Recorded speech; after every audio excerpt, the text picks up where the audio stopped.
So this is a British Empire Marketing Board poster showing all the food arriving in Britain in the 1930s. The problem for Germany was that within this global food order, it was at a disadvantage. Germany used tariffs to protect its aristocratic farmers from the international market in cheap grain, but Germany's growing industrial population wanted to eat white wheat bread and meat. These were foods dependent on imports, cheap American wheat and fodder grains for livestock. In the 1920s, foodstuffs and fodder made up half of Germany's total imports, and this was a drain on precious foreign exchange, especially after 1918 with the added burden of reparations. So how was Germany to solve this problem?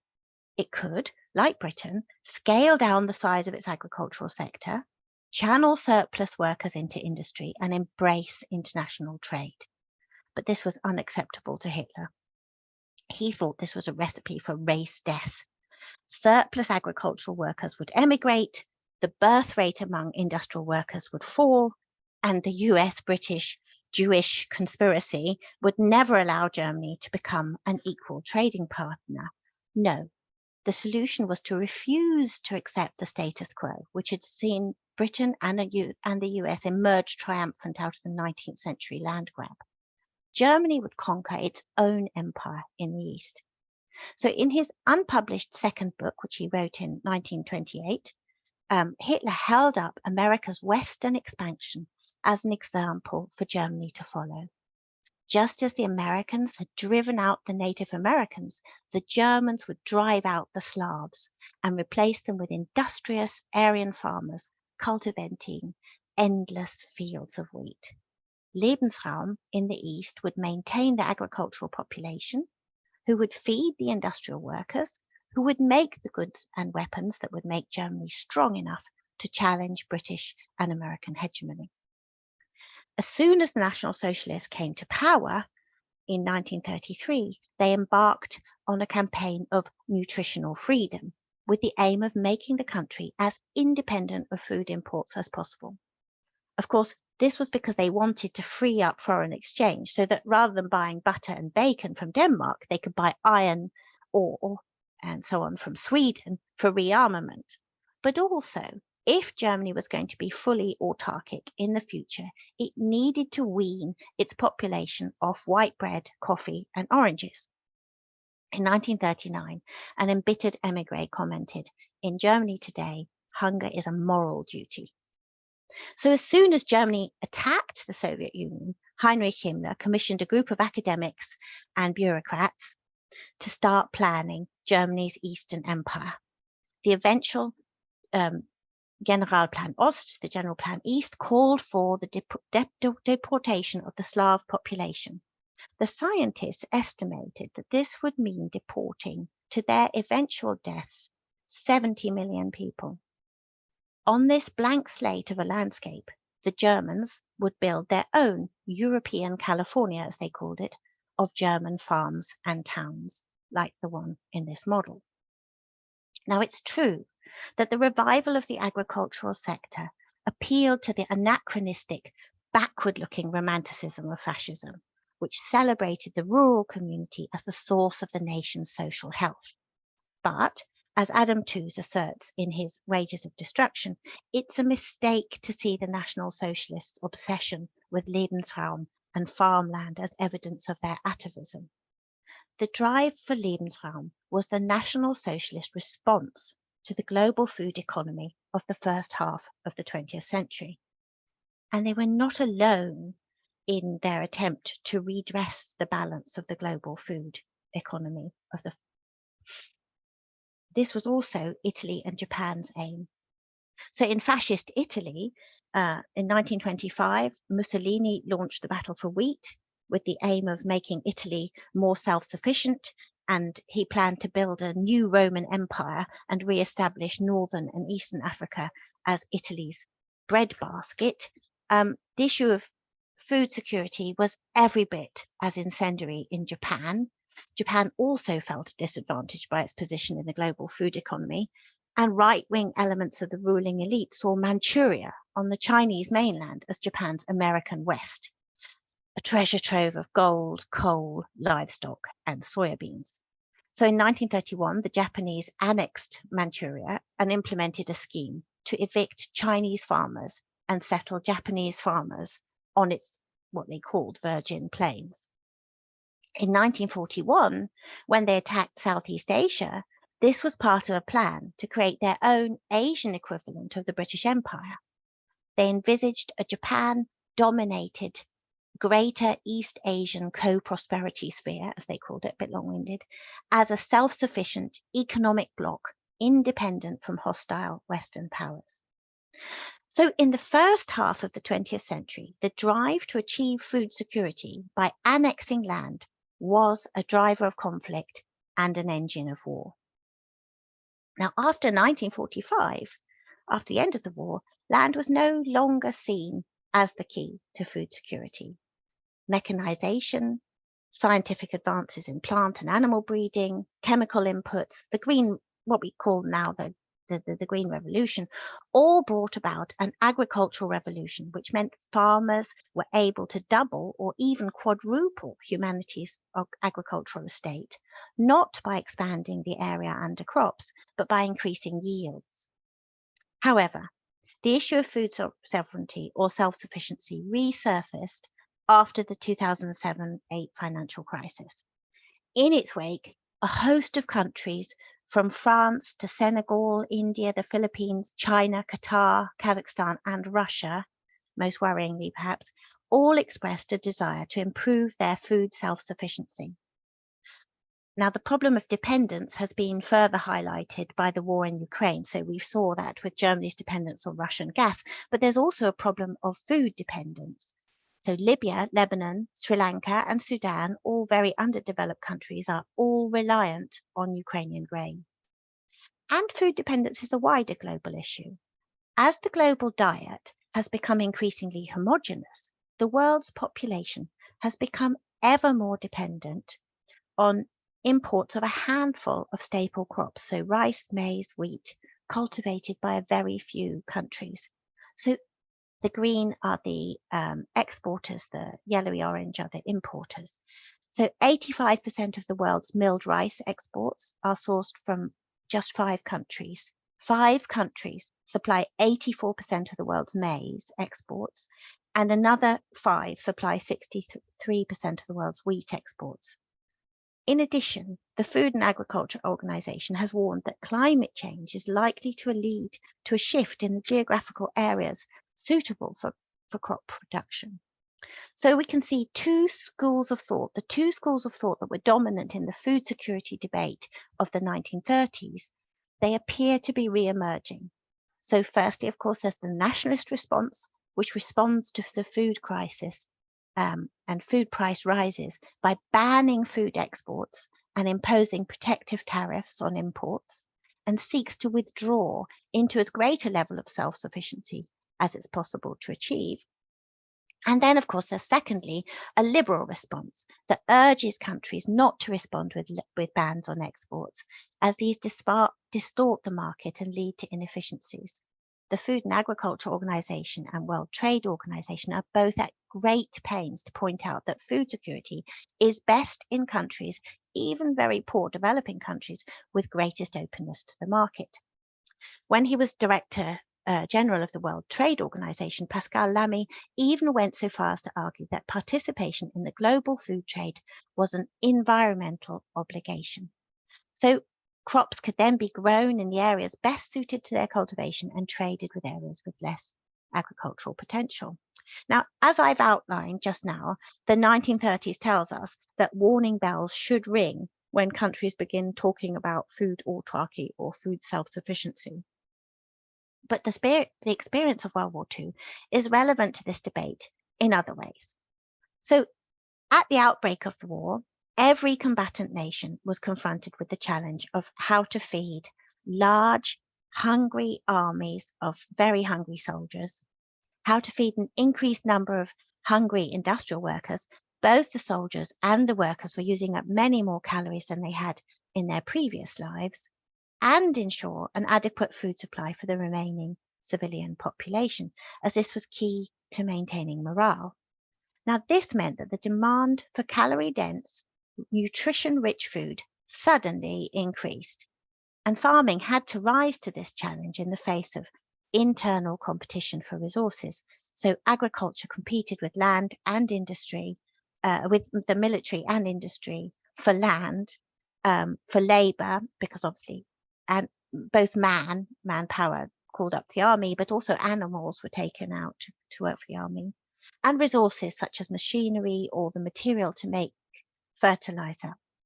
So in other words, during World War II, all combatant countries had to produce more food with less means. And this situation is comparable to the problems agriculture faces today. The FAO estimates that in order to keep up with projected population growth and the dietary changes caused by increasing wealth, so more people, as more people become wealthy, more people can afford meat and dairy.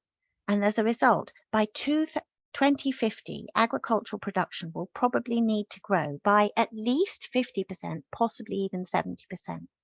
So that's more than double. And agriculture will have to rise to this growing demand for calorie-dense, nutrition-rich food in the face of the loss of land, this time to urbanization, as cities sprawl out over farmland, as they are, as you can see in this picture of China. Declining productivity, the FAO are predicting a 17% drop in agricultural productivity by 2050. And there's also worrying evidence that the nutritional quality of foodstuffs is declining. And there's a very pressing need in a very short space of time to address the fact that industrial farming is doing immense environmental damage. So humanity needs to find a way to produce more food with fewer resources, and moreover, rapidly find a way of growing and eating that food within planetary boundaries. So World War II can be seen as a stress test of the global food system. Overall, the Allied world was fairly successful at overcoming the challenge of producing more food with less means. So how was it done? The pressure on the system allowed for a level of social engineering on the part of governments and an increased level of regulation, which would have been difficult to implement in peacetime. In many areas, the free market was suspended in order to concentrate resources most effectively. So, of course, the aim was to direct the resources to have a healthy population, military and civilian, a sustainable food system, or at least one that would last the war, and an equitable system. It was very important to ensure that everyone was at their optimum so they could fight the war and make the sacrifices that were needed, but also would be willing to make those sacrifices. And you could say that we share those aims today. The scientists have been warning for several decades that the global food system is moving towards a similar stress test. So in 1940, what were the factors necessary for success? Much depended on the type of agricultural sector a country possessed. In 1937, Chiang Kai-shek proudly announced that as an agricultural country, China would withstand the challenges posed by war better than highly industrialized countries. Now, he was to be proved very wrong. In fact, agricultural countries with large swathes of their population still engaged in peasant-based, labor-intensive agriculture fared the worst. As you can see in this picture, in the 1930s, the Chinese farmer was engaged in what some American journalists called gardening rather than farming, plucking out weeds one by one, using crude sickles. Back-breaking labor produced pitifully small yields. In fact, the Chinese peasantry, living at the margins of subsistence, were the most vulnerable to the disruptions of war. And war destroyed nationalist China's infrastructure. Spiraling inflation wiped out the entitlement to food of a large proportion of the urban population. The burden of providing manpower for military projects and growing food fell on the peasantry, and they were forced to pay taxes in kind and suffered from direct requisitioning from the army. So when the weather brought drought and frosts and harvest failed, famine, an enormous famine, struck. Of the 15 million Chinese civilians that died during the war, 85% of them were peasants. And the great majority of that 85% fell victim to hunger, malnutrition, and starvation. So much for Chiang Kai-shek's belief that China's agrarian foundation made it resilient. It was, in fact, the highly industrialized countries with more modern, technologically advanced, and capitalized agricultural sectors that were best able to withstand the challenges created by war. So at the other end of the spectrum from China was Denmark. During the late 19th century, Denmark had taken advantage of the flood of cheap New World grain to develop an agrarian sector based on industrial livestock farming, which is why I don't know why I've put a picture of chickens, because actually, mainly they fed the New World grains to pigs and cows, and they generated a very high income in their exports of butter, cheese, and bacon. So during the war, scientific know-how allowed these Danish farmers to restructure their production to overcome feed shortages. And Denmark had the advantage that of all the countries occupied by Germany, Germans had the most respect for its inhabitants, as they regard Danes as fellow Aryans. So this meant all of the occupied countries the Germans interfered with least with Denmark, and they didn't interfere very much with the agricultural administration. So the government was able to set farm prices at levels that incentivized the farmers, while ensuring rations were kept at a reasonable level to dampen down the black market. So Denmark's population was probably the best fed in occupied Western Europe, and yet it still managed to supply Germany with very large quantities of butter and meat. In 1944, Denmark was actually supplying the German urban population with 20% of their meat. So the fate of China and Denmark during World War II illustrates the Food and Agriculture Organization's warning that it's those populations dependent on basic agriculture, the 70% of the rural poor in Asia and Africa who are partly or wholly dependent on agriculture for their livelihoods, who have the least capacity to respond to the shocks that climate change will bring, and hence the urgent need to implement measures to improve farming techniques and build up the resilience of poor agricultural communities. However, I feel a bit silly saying this because obviously that solution would require good government, which isn't looking so cheery at the moment. Another factor which determined success during the Second World War was the level of openness to the global food market. So today, the liberal approach to the problem of food security emphasizes the importance of openness to the market. And that served Britain extremely well during World War II.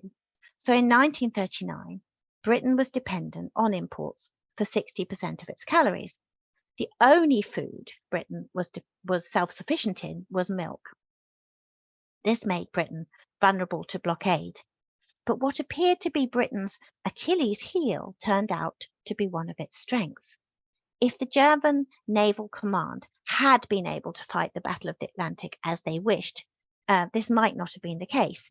But as it was, at the height of the U-boat threat in 1943, only about 9% of shipments of food to Britain were sunk. The shipping shortage did cut food imports into Britain, so from about 22 million tonnes to 11 million tonnes. But Britain tackled this problem by ploughing up its pasture land and growing wheat and fodder grains. And this allowed them to significantly reduce imports of bulky, space-taking wheat, which also didn't translate terribly well into to food if you fed it to cattle, because they only had 10% of the calories. And instead, Britain prioritized importing condensed, high-calorie foods. So in a mirror image, the British Empire cooperated by reversing its agricultural production. So Canada switched from growing wheat for export to fattening pigs and supplied bacon, making up for the loss of Denmark. New Zealand switched from butter to cheese production. Argentina introduced new methods for deboning meat and stepped up their canning operation. So they actually maintained the same level of meat imports from Argentina at pre-war levels. West Africa stepped up its palm oil production, and the United States supplied sausage meat and probably much more dried egg than anybody really wanted. So this strategy meant that throughout the war, Britain still relied on imports for 56% of its calories. It's only gone down by 4%. And although at times the British were bored by their diets, they did not go hungry. Openness to the global food trade was the key to Britain's success. But openness to the global food trade and dependence on imports didn't work out quite so well for Mauritius. So Mauritius was specialized in sugar production and almost entirely reliant on imports for food. The war destroyed the market for sugar, and the islanders were left without customers for their cash crop. The British government paid them a token amount for their sugar, but then Burma fell to the Japanese in spring 1942, and Mauritius was cut off from its main food supplier. The islanders made really valiant attempts to grow manioc, maize, sweet potatoes, and peanuts. But the Allied landings in North Africa in November 1942 placed increased demands on the already scarce Allied shipping. Churchill prioritized shipping food and equipment to the army in North Africa and food supplies to British civilians, which actually went up by about 10%. So in 1943, shipping to the Indian Ocean, all Indian Ocean destinations, was cut by 60%. And the problem was that by 1943, when this cut happened, Mauritius had virtually run out of food. Now, shipping officials did take pity on the islanders and diverted a ship carrying about 3,000 tons of wheat to the island. There was manioc starch that came from Madagascar, which helped them eke out that. And then a consignment of flour arrived from Australia. But throughout the war, Mauritius never received a cargo of lentils, and that was the population's main source of protein. Now, in contrast to the British, who ended the war generally physically healthier than when it began, the Mauritians ended the war very severely malnourished. So vulnerable due to their dependence on global markets, Mauritius fell victim to the unspoken Allied hierarchy, in which the American military came first, then American civilians second, then the British Army, then British civilians, and finally at the very bottom, low on everyone's priority list, were colonial subjects. So today, poorer, less powerful countries that specialize in one or two cash crops are very vulnerable to price volatility. And for those producing some staples, small farmers are at risk of being outcompeted by floods of cheap imported staples. Besides, reliance on imported staples leads to a decline in local staple crops such as millet or cassava, which are not so much traded on the global market. And this is at a time when we should be trying to keep the human diet and the number of crops humanity is relying on as diverse as possible. So, as the example of Mauritius shows, openness to the market and imports is all very well, but how well an open country fares is dependent on its place in the hierarchy of power. Denmark and Mauritius were both low down in their respective hierarchies, so Germany was more than willing to export hunger to the civilians of the occupied countries, but the resilience and adaptability of its agricultural sector meant it was able to withstand this. Now, Britain didn't have an overt policy of exporting hunger to its empire, but this is in fact what it did. Mauritius's place in the hierarchy meant that the combination of a vulnerable and dependent agricultural sector with the disadvantage of its geography, without land reserves, its distance from markets, brought it very close to collapse. So the rather dull conclusion, I'm afraid, is that food security is best achieved when countries are able to find a balance between building up a strong farming sector, which can achieve a respectable level of self-sufficiency, while also remaining open to trade. And the place on this spectrum, openness to closed, between these two poles, where the balance is to be found, is dependent on where the country sits in the hierarchy of economic and political power. So the experience of World War II puts into question the mantra that the market is the best mechanism for protecting a population's access to the necessities of life. Now, it was the Bengal government's failure to intervene and protect its population from the workings of the wartime food market, in other words, to curb food price inflation, that led to hundreds of thousands of Bengalis losing their entitlement to food. The result was a man-made famine that killed between 1 and 3 million people. So rather, the experience of World War II suggests that in a situation like the one we find ourselves in today, where there are fewer resources and the environment is changing, regulated cooperation is the most efficient and protective course of action. So a really good example of this effective cooperation is the Middle East Supply Center. So the Middle East Command was huge. With its base in Cairo, it encompassed the Mediterranean islands of Cyprus and Malta. It stretched from Turkey down through Syria and Palestine, Iraq and Iran, down the Persian Gulf into Ethiopia and Sudan. It included 6 sovereign states, 4 British colonies, former Italian colonies, and 4 League of Nations mandates. The flood of troops and goods into the area caused a rise in food prices, and as in Bengal, merchants began to hoard food stocks, waiting for further price rises. The region was facing food shortages and inflation, a recipe for food riots, unrest, and famine, none of which the British could afford to allow to happen just behind the front line in North Africa, and in an area where support for the British at best was fragile. So in July 1941, Churchill appointed Oliver Lyttelton as Minister of State for the Middle East. Lyttelton made that very happy decision to reanimate a modest operation known as the Middle East Supply Centre and appointed a young Australian commander, Robert Jackson, to run it. Now, much of its success was down to this one man's energy and determination. Although the centre only had an advisory role, Jackson behaved as though the centre had executive control. And he succeeded in bringing the ragtag assortment of nations, protectorates and colonies together into a cooperative endeavour to safeguard the civilian populations of the region. So the centre implemented an area-wide harvest collection scheme, which brought the region's entire stocks of basic staple foods, including the military staple stocks, under the control of the centre. And by curbing market forces, inflation was kept under control, and food could be allocated to the places and people most in need. The centre reorganised cultivation, so rice instead of cotton in Egypt, and the surplus could go to Sri Lanka, which had lost its supply of Burmese rice. Australian imports of wheat were replaced by locally grown barley, and Ethiopia supplied wheat to the Arabian Peninsula.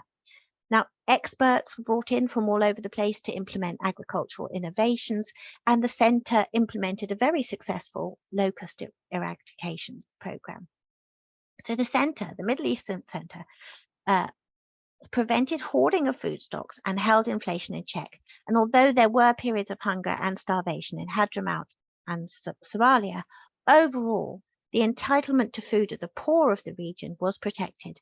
And in Egypt, the diet of the poor may even have improved.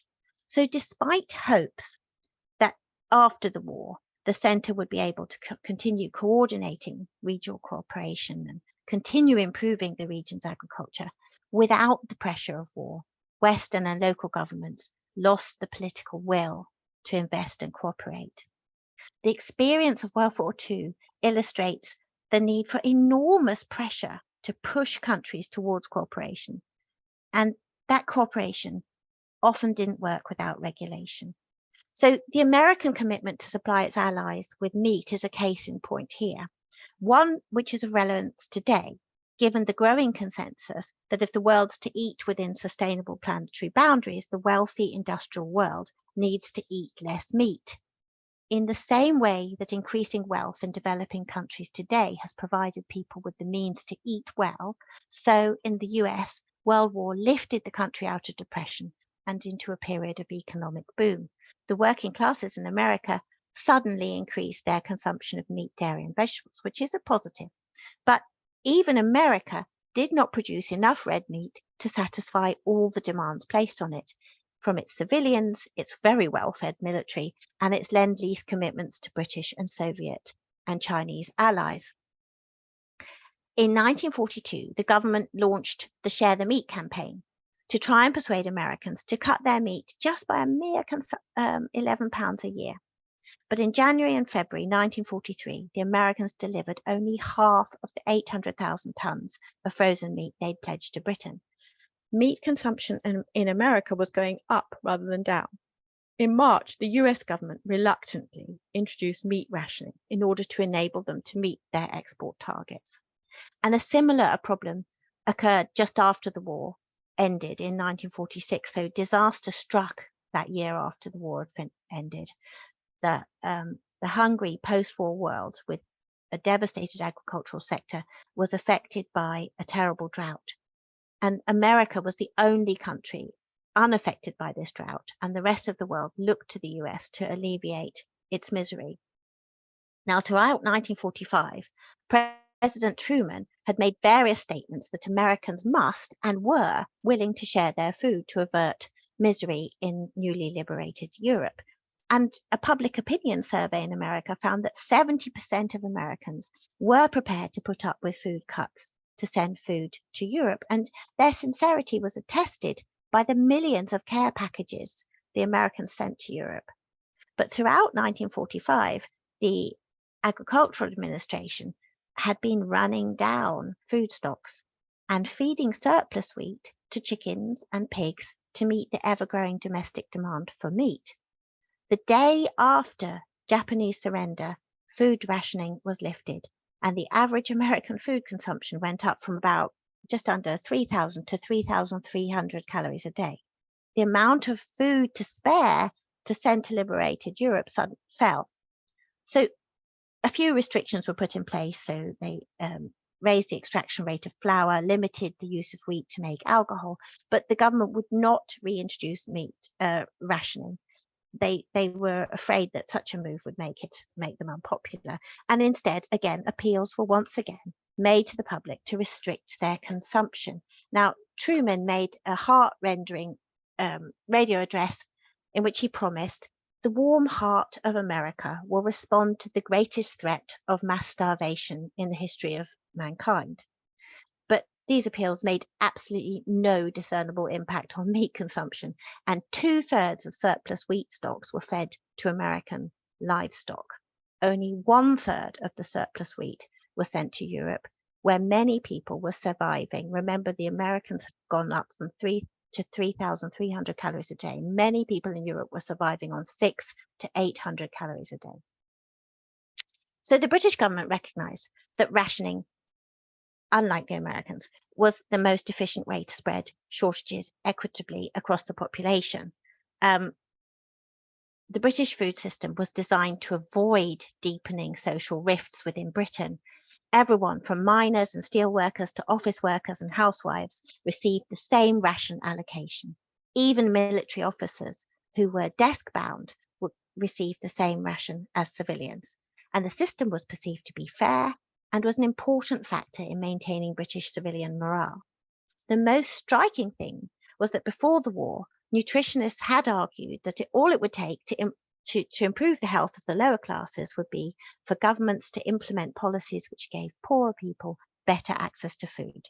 And they were completely vindicated by the positive effect of wartime rationing on the diet and health of the working classes, not only in Britain, but across the Dominions. Before the war, there was an enormous dietary gap between the rich and the poor in the industrialized Western world. The wealthy consumed a disproportionately large share of nutritious foods, and they had much more iron and vitamins in their diets, meat, dairy, and vegetables. And the poor were scraping along on an innutritious diet of bread and margarine. From Australia to Iceland, rationing gave the working classes access to adequate quantities of meat, milk, and vegetables. And the welfare schemes which directed milk and vitamin-rich supplements to mothers and children virtually eradicated vitamin deficiency diseases such as rickets. Britain and the Dominions ended the war with healthier populations, probably healthier than ever before and probably healthier than ever since. So the nutritionists felt that in winning the war, the Western world had also won the war against malnutrition. And I'm coming to an end now. So when the war ended, the first Director General of the Food and Agriculture Organization, William Boyd Orr, pointed to the workings of the Combined Food Board as an example that worldwide cooperation was possible. The Combined Food Board coordinated the production and distribution of food throughout the Allied world. So that meant it negotiated and coordinated agricultural output and trade between the US, Britain, the Soviet Union, Latin America, the Caribbean, and Middle East. It was responsible for agricultural production over an area that covered more than 2/3 of the world's land mass, and it worked to secure adequate food for more than half the world's population. Now, Boyd Orr's ambitious plan was to set up a post-war World Food Board that would coordinate food production and distribution across the globe. But of course, it fell victim to a post-war governmental preference for a return to the free market. So with the increasing pressures of climate change today on the global food system, it might well be time to dust off Boyd Orr's utopian plans for global cooperation, born of the experience of the World War, and adapt them for the modern world.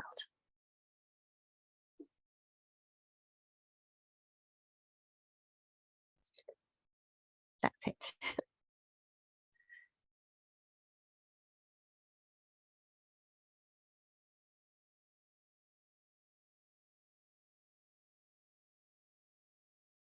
Thank you very much. Really fascinating presentation, and I absolutely need to get a copy of this book. It's just incredible pulling together of all these factors of food. So we've got some questions. Let's see. I guess we have one from Gustavo. Says, great presentation. Here is a comment for consideration. I know that global population growth and climate change will require expansion in agricultural production. However, global agricultural powerhouses could also be dealing with excess production in the future. For instance, increasing electrification of the US car fleet will make ethanol production redundant, which now accounts for 45% of US corn production. In addition, rising tensions between US and China could also disrupt the US soybean exports to its main market. These type of policy events and market shocks will lead to major and unpredictable shifts in agricultural trade and production. So I guess it's more of a statement than a question. Yeah, he's absolutely right. I mean, the world is kind of walking towards that in the COP, what do you call them, meetings. But right. I mean, I think in a way that the world needs a kind of in the same way that you can say that the energy, the Kyoto conference and the Paris and so on, those agreements, you can argue that they haven't been very effective, and you can go back and forth and become blue in the face about it. But I think in a way the world needs something similar for agriculture. You need some kind of, yeah, if you're going to, well, you can choose. Many people are going to probably die as a result of climate change in the poorer countries, or you can choose to try to find a mechanism to protect that, and the world would need to cooperate in order to do something about it. But the world isn't looking like a very cooperative place at the moment, so I'm not hugely optimistic. But you're quite right, all of those things are all issues that are very live and very current to the problem. And also one of the big things that you raised was the kind of debate throughout World War II between market forces and regulation and particular kind of global trade and economic openness, which we're seeing, after decade after decade of upward trends in openness, we're seeing a reversal now. So there's a lot of, I guess, countervailing forces here. Yeah, I mean, Russia has very worryingly invested a lot in actually rather unproductive substitution industries in their agriculture. They're trying to close down to enable their war economy. But I mean, open and the World Trade Organization and so on push openness all the time. But I think openness is fine. We need to be open. We need to be cooperative. It's true. but we must, the hierarchy during the Second World War was very unspoken. No one wanted to actually address it head on. But in order to make openness work, you need to address and acknowledge the hierarchy and think about how you deal with that. No, it makes sense. I mean, it's such a basic human need, and yeah, clearly. So I guess one of the big things that we know, one of the big impacts of the current conflict in the Ukraine has been on that those two countries between them produce an incredible amount of the world's grain for production, for consumption, and there's been this sort of unprecedented, or is it unprecedented? I guess the cooperation between warring nations that are at war on export efforts, and I was just kind of wondering what you've made of that. I don't know what to make of it. I mean, we have to. You should ask. We need Timothy Snyder. I mean, when the war started, he was warning. This is terrible. This is part of Russia's plan to starve these countries and cause, further conflict that way. But then with that cooperation, it didn't look as though that was part of the plan. But now, of course, with the outbreak of war in Sudan, I don't know what to, I mean, does anybody know what Putin's plan? I mean, who knows? Even Russian experts seem a bit flummoxed as to what his plan is. Does he have a hunger plan like Timothy Snyder was warning, or not? And the outbreak of conflict in Sudan at the moment seems to be driven more by the horrible Wagner group than Putin's plans. Or are they actually an instrument of him maybe the food route didn't look such a good way to cause disruption and chaos, and this is a better route. I'm afraid I'm not an expert, so all I can do is, like everybody else, is hold up my hands in horror. But yes, I mean, the Ukraine over and over again has been the source of in the First World War, Germany had its eyes on Ukraine and went for it. In the Second World War, Ukraine is a key agricultural area in the world now, and I think we've only just woken up to it again, despite that having happened over and over again. Yeah, it is always interesting to watch history repeat itself, and as we feel like we're making all kinds of modernization progress, and still these really basic things keep coming up. I want to encourage the audience. We've got a large virtual audience here to ask questions or to make comments, as we had from the first person here. And I'll certainly moderate and ask questions. I'm happy to keep the conversation between the two of us going, but I know you'd love to hear from the audience and see what they're thinking and what questions, if any, they have.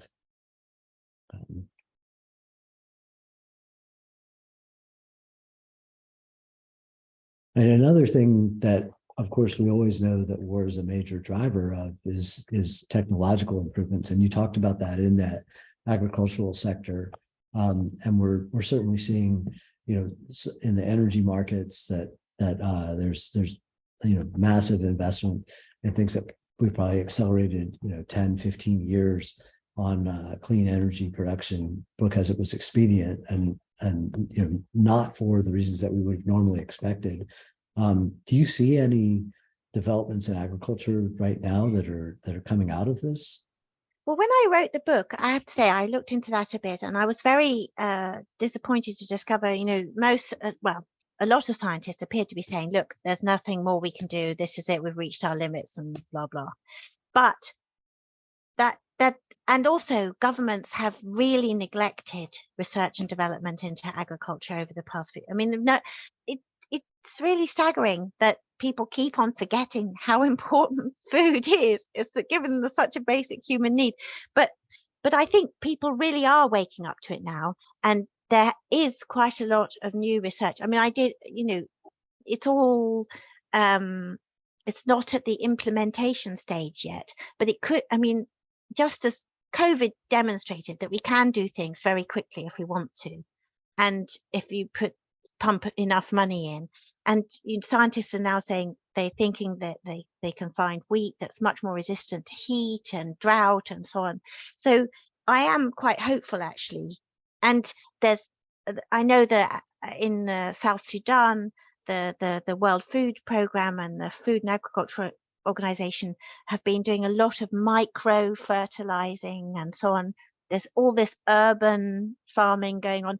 I am actually hopeful that there is potential for making huge strides in terms of technology, and that's the salvation. There isn't any other way, I think, to overcome this problem.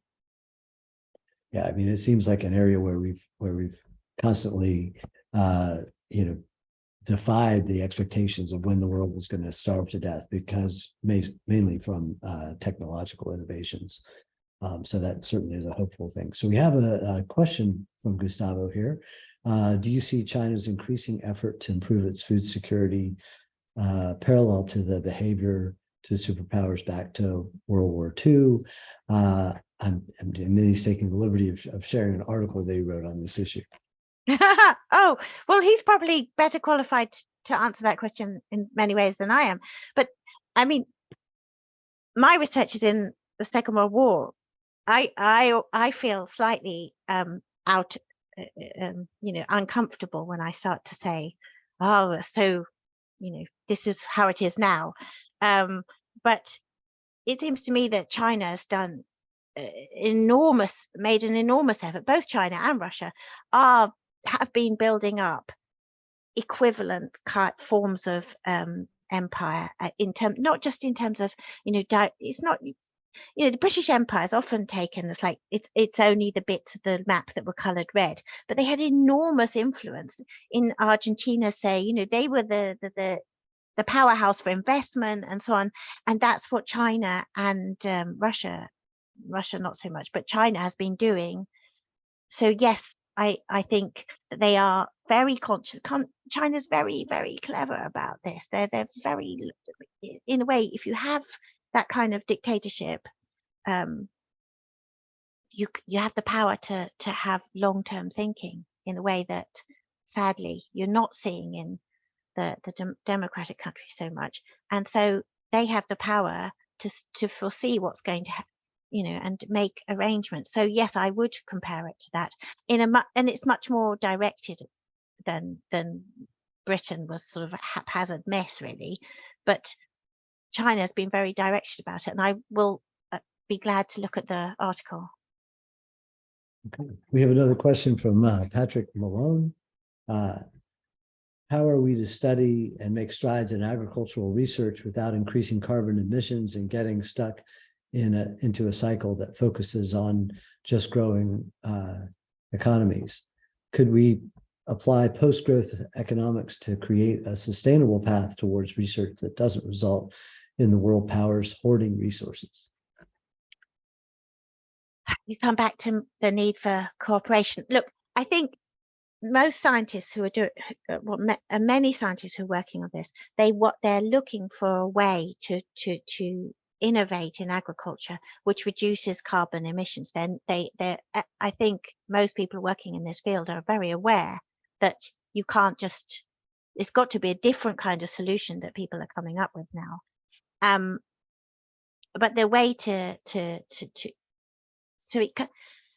you can't just keep on producing more and more food for everybody. We've got to somehow get people to stop, especially in the Western world. As I was saying with the meat example in America, you've got to somehow find a mechanism for reducing food consumption among those who are very wealthy and increasing it among those who are very, I mean, the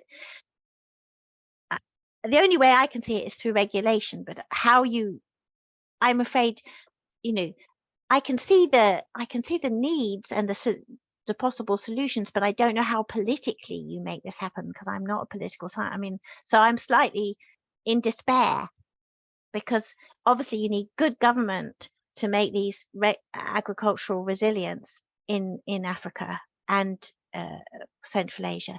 You need good government to have global cooperation. So I can't really answer those questions because I don't know how you persuade people of the political need.